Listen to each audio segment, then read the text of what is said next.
குப்பத்தில் தண்ணி இல்ல மீன்கள பாரு மீன் தண்ணிய விட்டு தரைக்கு வந்த கஞ்ச கருவாடு மாசம் 1 வாங்குவோம் காசு நாங்க மனசு பொல்ல செலவு பண்ணி வாழுற கேசு கையொரு பூந்தோட்டம் வந்து விடுத்தேனாட்டம்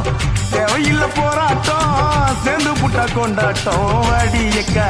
ஐயக்கா வாடியக்கா